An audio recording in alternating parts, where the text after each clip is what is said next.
नमस्कार, स्वागत है आपका जी बिजनेस पे। मैं हूं दीपक डोभाल और आप देख रहे हैं आपकी खबर आपका फायदा। बेंगलुरु में बारिश ने शहर के बुनियादी ढांचे की पोल खोलकर रख दी है। सिलिकॉन सिटी यही कहा जाता है बेंगलुरु को। भारत की सिलिकॉन सिटी मानो वाटर पार्क में तब्दील हो गई है। घरों और ऑफिसेस में पानी भर गया है। मुंबई, चेन्नई और दिल्ली जैसे शहर कहने को तो महानगर हैं, मगर एक बड़ी बारिश इनकी पूरी टाउन प्लानिंग पर सवाल खड़े कर देती है। आज हम इसी पर चर्चा करेंगे। आखिर क्यों, कैसे हमारे शहरों की प्लानिंग इतनी बेतरतीब है? क्यों ड्रेनेज सिस्टम ठीक नहीं है, फेल हो जाते हैं? विकास के जिस ढर्रे पर ये शहर बढ़ रहे हैं या बन रहे हैं या विस्तार पा रहे हैं, उसमें क्या क्या खामियां हैं, क्या क्या खामियां हैं और इसमें कैसे सुधार आ सकता है? बहुत ही खास मेहमानों का पैनल चर्चा के लिए हमारे साथ जुड़ चुका है, लेकिन पहले ये रिपोर्ट लौट रहे हैं मेहमानों के साथ।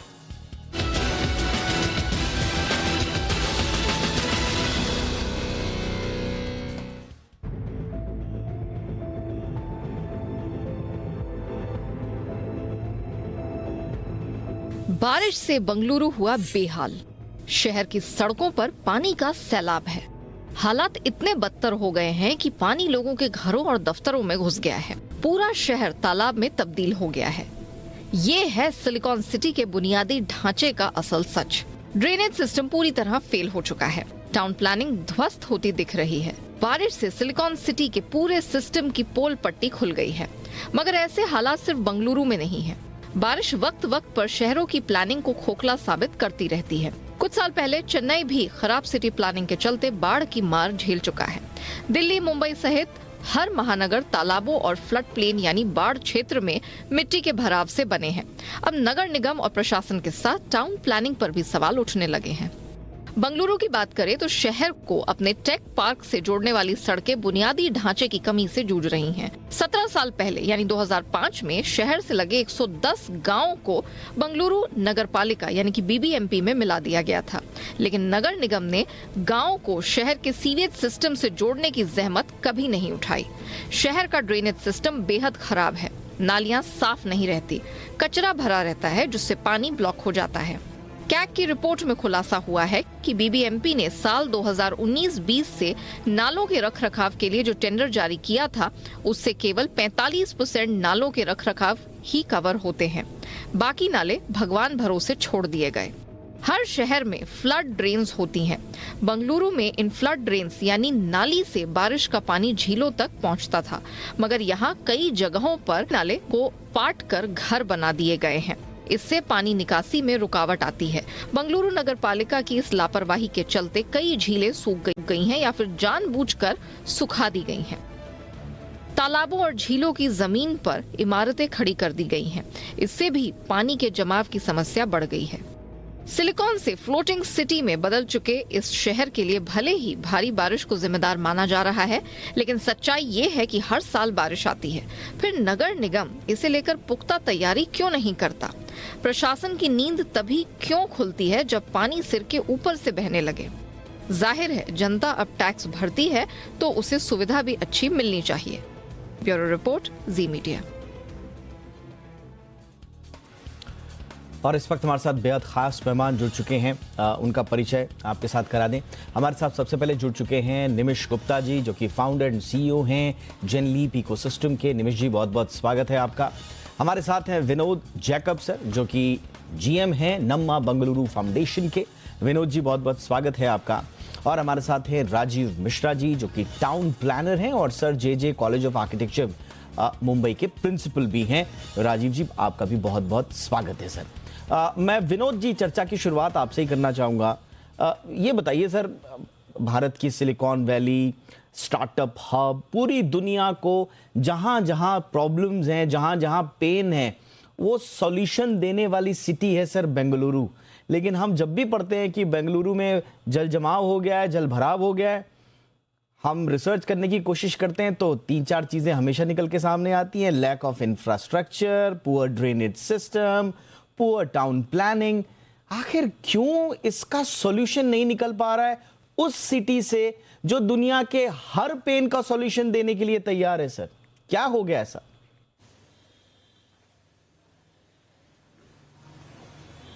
बेसिकली क्या हो गया है कि हमारा जो लेक सिस्टम या तालाब सिस्टम जो भी है, Bengaluru was a city of garden city भी बोलते हैं और लेक सिटी भी बोलते हैं, तो हमारा कंप्लीट जो लेक सिस्टम है वो वेल कनेक्टेड और अपना ओन राजा कालवे और अपना ओन स्टॉर्म वाटर ड्रेन्स से बहुत ज़्यादा पानी जो भी ये बारिश से ज़्यादा पानी जो आ रहा है उससे ये ड्रेन सिस्टम होते रहता है।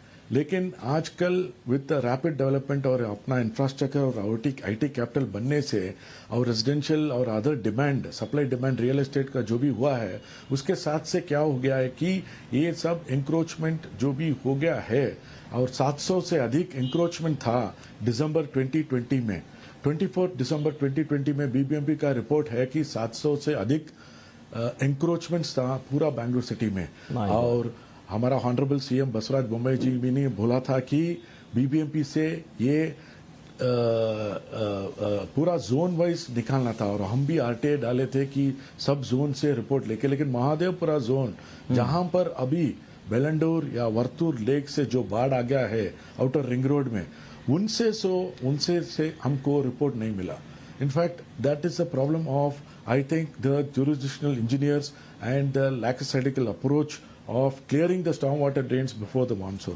ये मानसून जो बारिश का सीजन है उसके पहले समर सीजन सर, बट एक आयरनी है सर, जब हमने विनोद जी एक आयरनी ये है कि हम बेंगलुरु के बारे में जब भी खबर पढ़ते हैं मौसम से जुड़ी हुई, कुछ साल पहले हम खबर पढ़ रहे थे कि साहब जो है सिलिकॉन वैली बहुत जल्दी केप टाउन बन जाएगी, यहाँ तो पानी ही नहीं है, 1500 फीट आप खोद लीजिए तो भी पानी नहीं मिल रहा है, टैंकरों से पानी भिजवाना पड़ता है। तो एक तरफ एक बेंगलुरु है जहां पीने को पानी नहीं है, त्राहिमाम है, दूसरी तरफ वो बेंगलुरु है जहां पर पानी ही पानी है। ये इस शहर की हालत किसने की सर? मुझे बताया जा रहा है, आपने जैसा बताया कि बड़ी खूबसूरत ये एक वैली हुआ करती थी जहां पर फ्लावर्स होते थे, गार्डन एक तरह का था, लेक वैली ये हुआ करती थी। सबने सर उन तालाबों के ऊपर पत्थर डाल डाल के, मिट्टी डाल डाल के, तालाबों का, झीलों का दम घोट घोट के घर बना लिए सर, और हम सब देखते रहे, चुपचाप हम देखते रहे, किसी ने कुछ नहीं किया। नहीं, नवंबर बेंगलुरु फाउंडेशन से हमने बहुत लोग एटलीस्ट अबाउट 30 लेक के पूरा इंक्रोचमेंट डिटेल्स लोकायुक्ता से हमने पीएल भरा के उनको हमने निकालने के लिए इंक्रोचमेंट्स निकाल भी दिए थे 30 लेक में। लेकिन ये 191 लेक्स जो इनसाइड बीबीएमपी लिमिट्स है, 190 लेक्स है इनसाइड बीबीएमपी लिमिट्स में। ये लेक्स में जो हम काम करने के लिए हम बोले थे वो काम नहीं हुआ। जैसे आपने बोला, ये तालाबों के ये जो लेक का पूरा वेन्यू था और अपना पूरा जो राजा कालवे सिस्टम था, इन सबका प्रॉब्लम क्या है, वेल कनेक्टेड था, लेकिन ये कंक्रीट डाल के, मिट्टी डाल के, जो रियल एस्टेट बूम के साथ जो मकान और सब कमर्शियल एस्टेब्लिशमेंट्स आके इसको एंक्रोच करके स्टॉप कर दिया था। अभी आप गेटेड कम्युनिटीज देखिए, आप अभी कमर्शियल इको स्पेस या आईटी पार्क्स देखिए, पूरा कंक्रीट हो गया है। तो ये जो पानी है वो जाने के लिए जगह नहीं है, और अपना जो ये because of the concrete of the entire system जो क्या हो रहा है कि पूरा का पूरा पानी जाके रबिश जाके लेक्स भी डीसिल्ट नहीं हुआ है। लास्ट दो तीन वर्षों से जो भी डीसिल्टिंग करना है और लेक का कैपेसिटी बहुत बहुत कम हो गया है। Because of that what is happening, the lake is overflowing. तो जब ये लेक ओवरफ्लो करता है तो वो इनंडेट करता है पूरा अपना जो नेबरहुड है उसको पूरा इनंडेट करता है। और ये कोरामंगला चालागटा वैली, जिसने आपने बोला ब्यूटीफुल वैली और बहुत अच्छा कनेक्टेड था, बेलंडूर और वर्तूर और हरलूर, कैकोंडरंडली, ये सब लेक सिस्टम था, वो लेक सिस्टम को खराब कर दिया because of this unauthorised and unapproved buildings. Absolutely sir, पानी जब आता है तो मिट्टी जल सोखती है, फिर वो ग्राउंड वाटर में तब्दील होता है, वो पूरा साइकिल बनने में सैकड़ों साल लगते हैं। लेकिन हम 2 मिनट नहीं लगाते हैं उस पूरे सिस्टम को पंचर करने में। हमने मिट्टी के ऊपर कंक्रीट बिछा दिया। अब बारिश का पानी अगर आएगा तो टिकेगा कहाँ? नीचे मिट्टी नहीं है सर, कंक्रीट है। वो कंक्रीट है तो कंक्रीट के ऊपर तो हमको यही इसी तरह के तस्वीरें दिखाई देंगी जो हम कह रहे हैं कि एक ज़माने में जब झीलों का शहर हुआ करता था, आज वो ऐसा लग रहा है कि कोई वाटर पार्क है। लेकिन इसके लिए जिम्मेदार कौन है? निमिष गुप्ता, मैं आपके पास आना चाहूँगा। आपका अनुभव रहा है बेंगलुरु में, आपने अपनी टाउन प्लानिंग में सेवाएं देने की कोशिश भी की हैं। ये जो 2005 का 110 विलेजेस के आसपास के जो इलाके थे, उनको शहर को विस्तार देने के लिए जो शहर में समाहित करने की कोशिश की गई, क्या ऐसा हो गया सर? कहा यह भी जा रहा है कि आपने विलेजेस को तो बृहद बेंगलुरु महानगर पालिका में लेने की कोशिश की, लेकिन उनके ड्रेनेज सिस्टम पर कुछ नहीं किया। वो जस का तस है और उसकी वजह से आज ये खामियाजा भुगतना पड़ रहा है। ये जो विस्तारवाद हम शहरों के रुख मामलों में अपनाते हैं, यहां बेंगलुरु में कहां चूक हो गई? Thank you Deepak ji and Jacob ji ने बहुत सारी चीजें बताई जो कि उनके कारण हैं। हमने और इसमें बहुत जरूरी बात यह है, जेकब जी बार बार कह रहे थे बीबीएमपी लिमिट्स।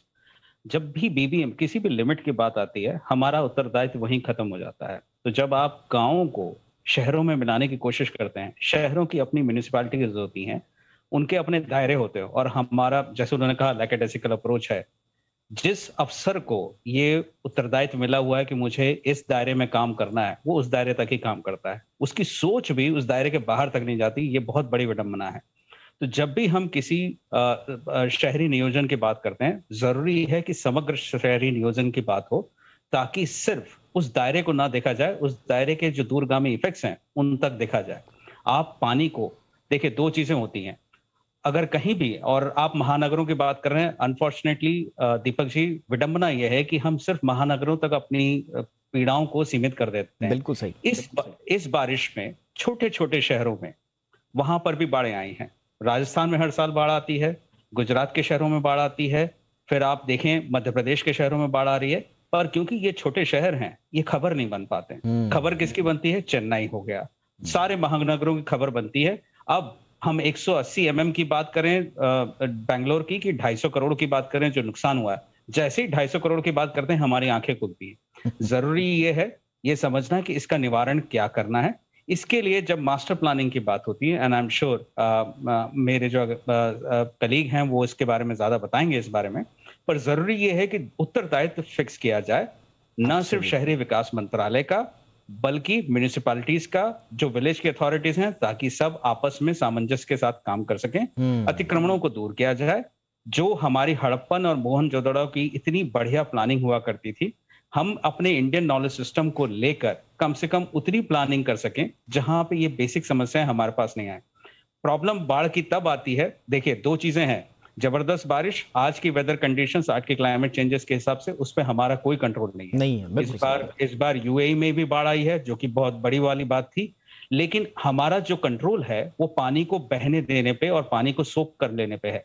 हम कंक्रीट कर रहे हैं, लेकिन जरूरी है कि हम उसको रेन वाटर हार्वेस्टिंग करें। हर साल हर शहर में कम से कम 100 से 200 mm हमारा जो जल स्तर है वो नीचे जा रहा है, और हर साल हर शहर में कम से कम 1000 mm बारिश होती है। इसी पानी को हम अगर अपने फॉल्स जो एक्विफर्स हैं उनको चार्ज करने के लिए रिचार्जेबल वेल से चालू कर लगा दें, बिल्कुल, तो देखेंगे कि आप अपने जल स्तर को बढ़ा सकते हैं। बाढ़ के पानी का सदुपयोग हो सकता है। वो पानी साफ सुथरा पानी है। आप अपनी पानी की समस्या, जो आज कहा जाता है कि अगला विश्व युद्ध जल के ऊपर होगा, बिल्कुल, उस चीज को एज भारत हम अवॉइड कर सकते हैं। Absolutely sir.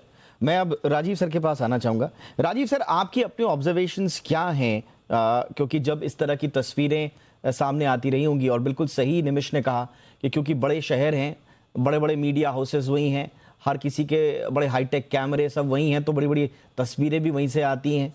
लेकिन ऐसा नहीं है, देश में जगह जगह जहां पर शहर नुमा कोई आकृति आकार ले रही है, वहां ये दिक्कतें हो रही हैं।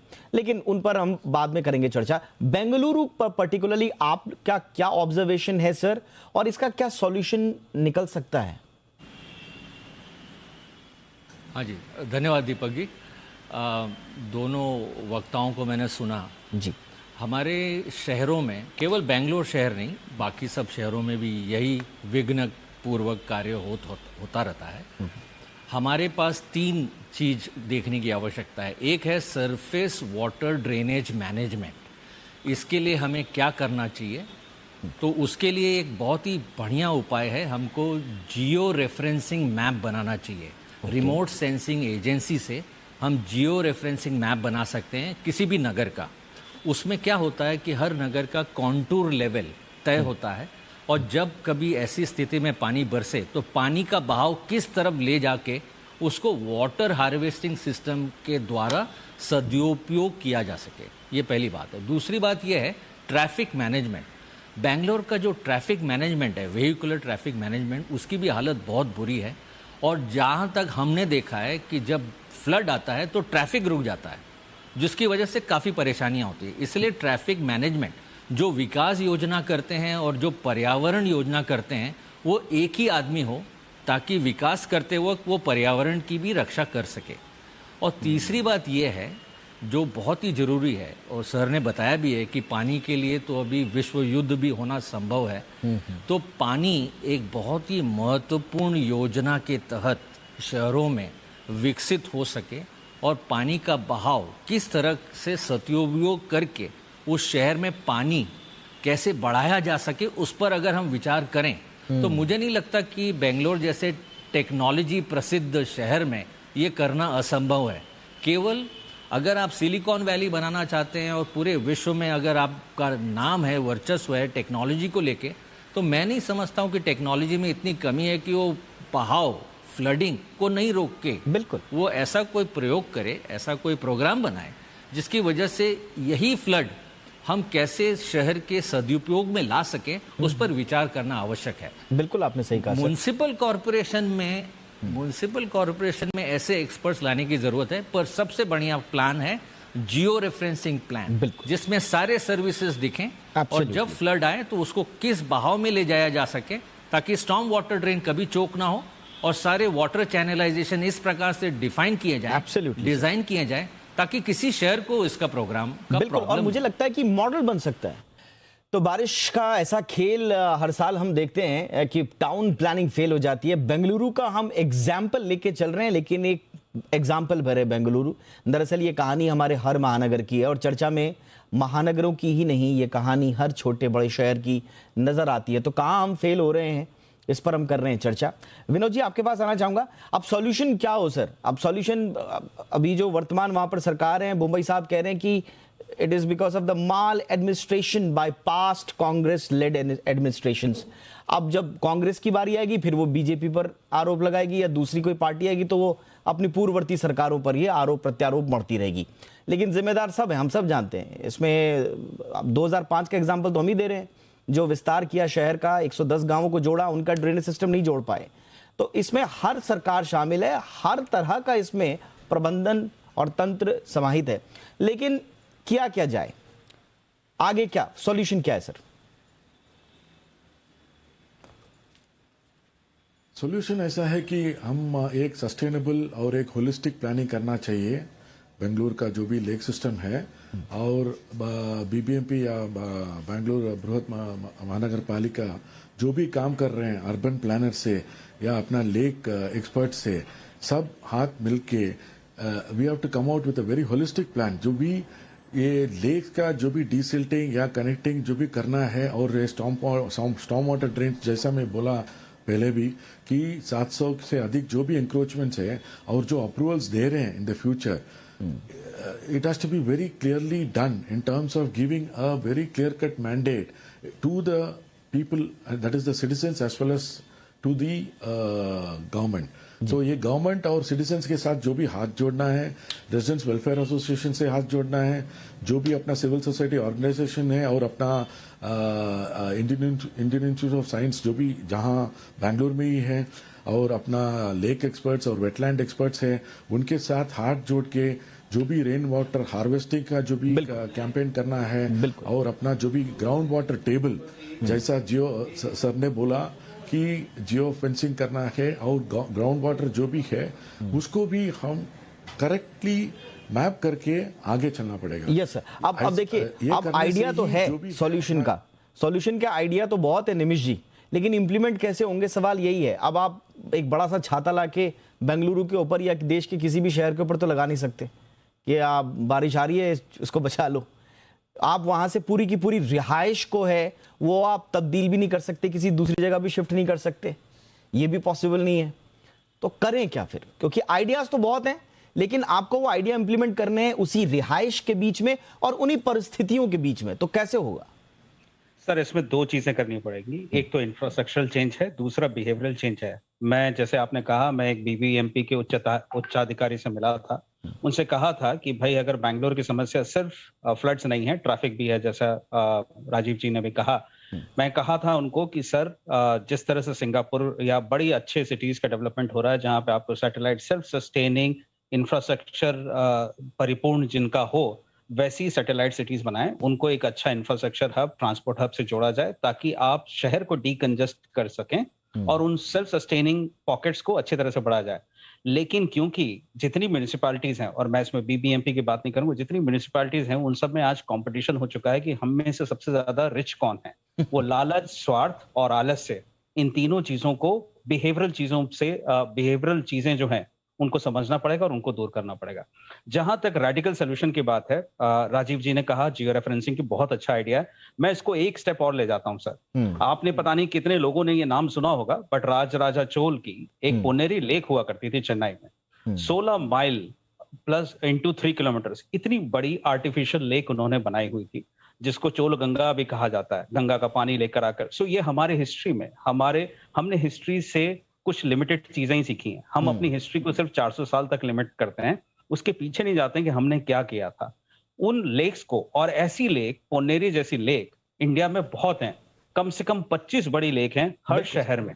अगर उनको लिंक किया जाए, रिवर लिंकिंग परियोजना के तहत आप उसमें पानी का मैनेजमेंट कर सकें, इन सब चीजों के लिए एक बहुत बड़े बृहद प्लान की जरूरत है। मैं मानता हूं ये भागीरथी अटेम्प्ट होगा, लेकिन जब तक इसको नहीं करेंगे, हमें ये समझना जरूरी है कि जो वेदर क्लाइमेट कंडीशंस हैं, ये इससे और बदतर होती जाएंगी। ये जो बाढ़ की समस्या है, ये अच्छी नहीं होने वाली, ये और खराब होने वाली। एब्सोल्युटली, इसलिए जरूरी एक्सट्रीम वेदर कंडीशंस तो सच्चाई हैं और इनका तो हमें आगे आने वाले समय में सामना करना ही होगा। उसके लिए हमने जो अपनी तरफ से भूमिका निभानी थी, इंसान ने वो निभा दी और वो निभाता चला जाएगा। इसलिए एक्सट्रीम वेदर कंडीशंस तो आती रहेंगी। निपटना कैसे, सवाल ये है।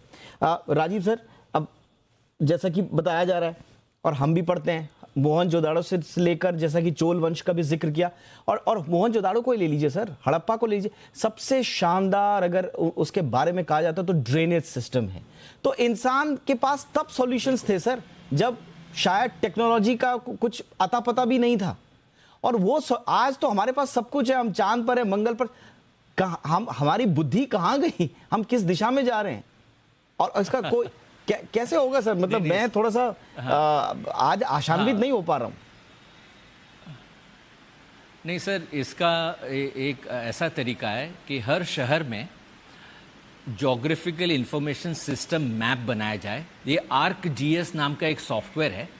बैंगलोर को जोन्स में डिवाइड करके हर एक का फ्लड मैप बनाया जाए जी। इसको बोलते हैं फ्लड सिमुलेशन सिस्टम। ये अगर Bangalore metropolitan development authority flood simulation map बनाती है, तो वो ये कर सकती है और इसको सीरियसली ले सकती है, जिससे अगली बार अगर पानी का बहाव कहीं लेके जाना हो या पानी को कहीं दूसरे मार्ग पे ले जाना हो ताकि फ्लडिंग ना हो, उसके लिए ArcGIS flood map system Bangalore को अपने शहर के लिए बनाना चाहिए। उसी से वो कंट्रोल कर सकते हैं, उसी से वो निर्धारित कर सकते हैं कि अगर पानी यहाँ पर ज्यादा भर रहा है जी, तो उसको उस द्वारा इस छोर से वहां तक पहुंचाया जाए। Absolutely, it is a simple surface water management system. और मैं समझता हूँ कि बैंगलोर में ऐसे बड़े लोग हैं जो ये कर सकते हैं। उनमें ये संभावना की खोज डालने की जरूरत है कि आप करिए, आप ऐसा कर सकते हैं। फ्लड मैप सिस्टम ही is the best solution to eradicate the problem absolutely surface water flooding. बिल्कुल, और जैसा आपने कहा कि बेंगलुरु में इधर उधर जाने की आवश्यकता नहीं है, बेंगलुरु में ही, कर्नाटक में ही है, और सबके पास सॉल्यूशंस हैं। इंप्लीमेंट करने की आवश्यकता है, कैसे होगा ये देखने वाली बड़ी बात होगी। फिलहाल बहुत बहुत शुक्रिया आप तीनों महानुभावों का, आपने समय निकाला हमारे दर्शकों के लिए। निमिष जी बहुत बहुत शुक्रिया सर, विनोद जी आपका भी बहुत बहुत शुक्रिया सर, राजीव सर आपका भी बहुत बहुत शुक्रिया शो पर आने के लिए।